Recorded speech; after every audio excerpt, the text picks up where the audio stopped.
comment, like, and subscribe, or else.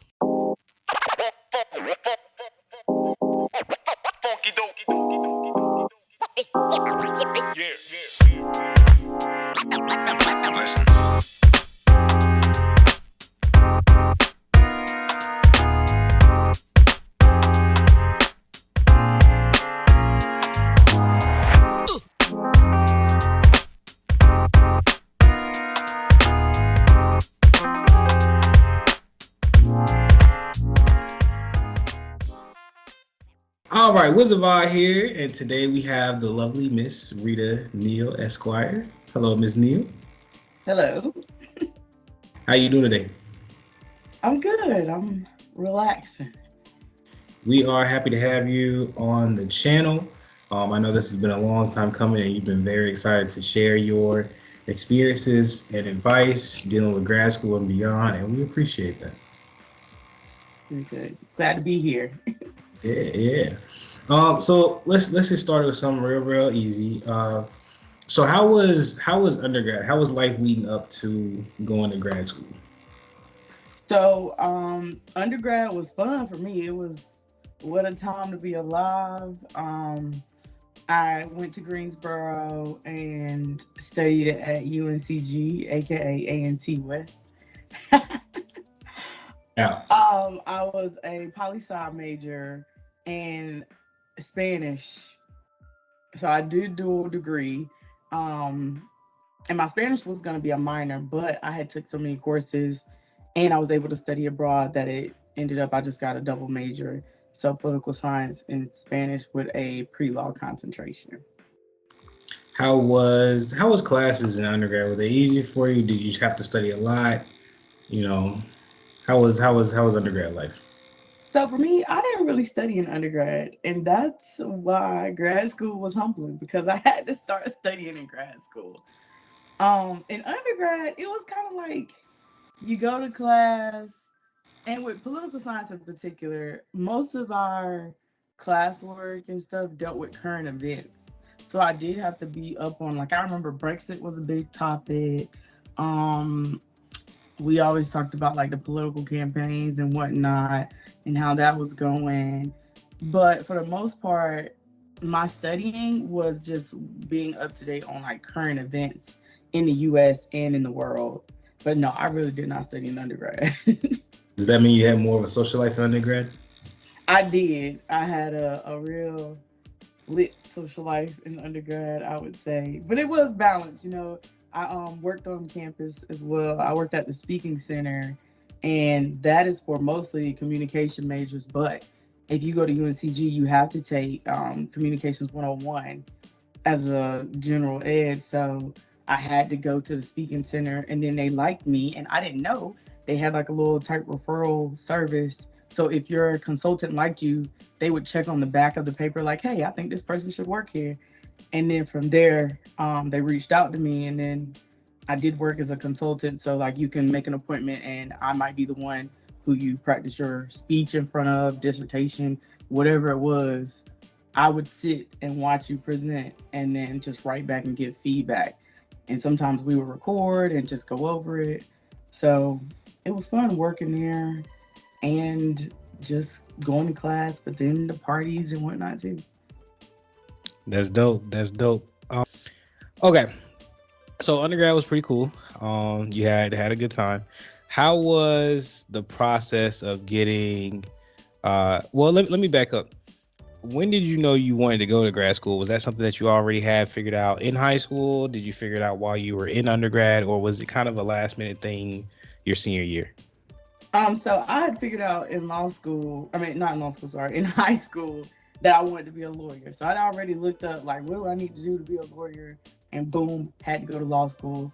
So in high school was when I was like, okay, I'm gonna go ahead and get this undergrad degree so I can get to law school. So the end goal was always grad school, because I knew that's what I needed in order to become a lawyer.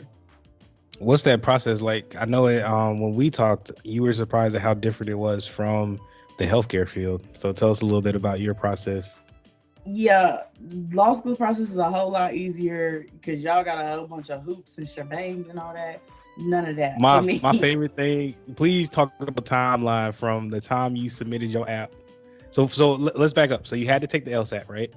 Yes, took the You did that LSAT before you started your app or after you started your app? before. I took the LSAT. I will never forget it because it was my birthday weekend, my Mm, 21st. mm. Me and my friends, we was like, oh, we about to go out legally buy drinks. And I'm like, no, because I got to be back because I had to take the LSAT in Winston-Salem and be there by 8 a.m. Mm. So we went to Fat Tuesdays. I was in bed by 9 o'clock p.m. Ready to go. Yes. But yeah, so you take the LSAT. I took the LSAT in September. Got my scores October, maybe November. Applied to law school. By my graduation dinner, this was my senior year of undergrad. So my graduation dinner, I remember graduation that year was May 5th. My hashtag was May 5th, where you at? Because I'm ready to get up out of UNCG. So by May 5th, I had a dinner that next week. I knew that I was already accepted into North Carolina Central University, and I knew that's where I was going. So took the LSAT in September. I had already got my acceptance before May. I think it was like March. What was that app like? What did you have to The do app to was apply? very basic. I think the only difference was doing my personal statement. I had worked on my personal statement for like 3 years.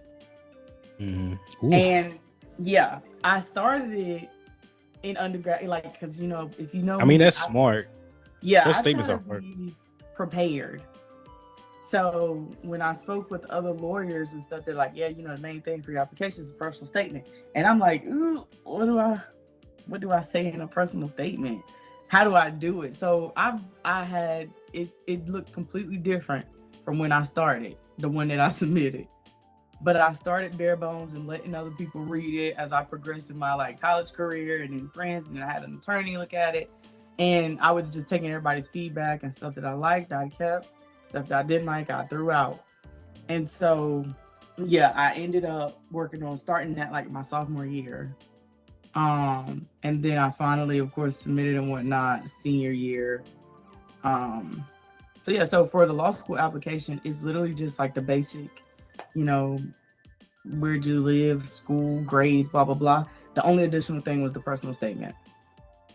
And personal statements are interesting because everybody has an opinion because the schools don't really let it be known what they like just because you got accepted doesn't mean they liked your personal statement. So when I was doing mine, I got a lot of conflicting things. So how did you navigate figuring out what advice to take and what advice to not listen to with your personal statement?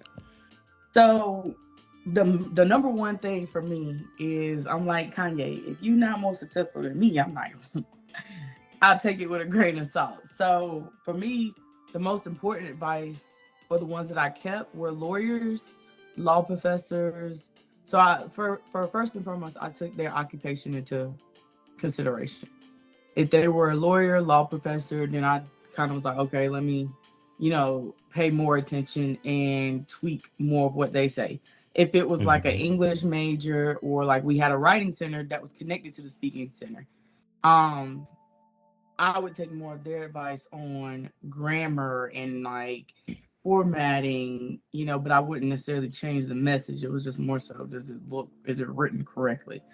So that's how I deciphered. And then if it was like a friend of mine, because I did have a few friends look at it, and they said, I think this, I had a few of my line sisters look at it. And if they said this, this, and this, I would take that into consideration. Like, well, you know me personally, like, if I wanted to change something, I would. But overall, I know I was told that my personal statement should tell a story, and it can't be a boring story, but it needs to tie into like, why do I want to be a lawyer? And so my story, I talked about, I'm trying to think. I know I included some of my, I'm a minority, gender wise and race wise, teen mom, but then just the area I grew up in, rural area. And I think I just talked about how, don't know. I didn't know any black woman lawyer at the time, not personally. And the few black lawyers I did know, I didn't know them personally. I just knew of them because they were in the area. But like I didn't have their phone numbers to like straight up call them. I only had one, and he was my assistant principal at the time, and then went back to law. So Got you. Did you guys have interviews once you sent your app off? no, I didn't get interviewed. That's why I'm like, well, good grief, I should have. I didn't get no interview. I didn't get no back and forth. It was like, okay, we ready. You good? Come on. When was the first time you stepped foot on campus? I wanna say, was it before orientation? Like, did you Yes. go check first, or did you find out kind of like when y'all started? So I went to campus right before orientation.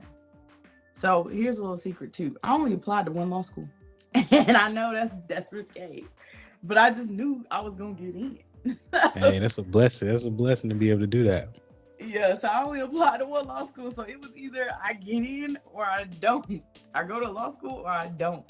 So I went to campus to get my card made and to get some books because I bought. So the thing is, you just buy old books from a 1L or about to be a 2L law student because they sell them for cheap. So until the new edition comes out. So luckily I was able to get a fellow frat actually gave me a whole stack of books. Like the books are thick for your first year. And I got all of them for $100. That was my first time going to campus, and that was about 2 weeks before our orientation. Got you. Talk about that transition a little bit. So you graduated undergrad in May. You had to figure out your living situation by when? Orientation was like August. So you had like 2 months off basically, and then you had to kind of start moving. Yes. Okay. And What was so you got moved in a little bit early. What was orientation week like? so orientation week was like, first it was like nerve wracking. Everybody's like, oh, we run these, because it was like alumni, but it would be judges and the professor.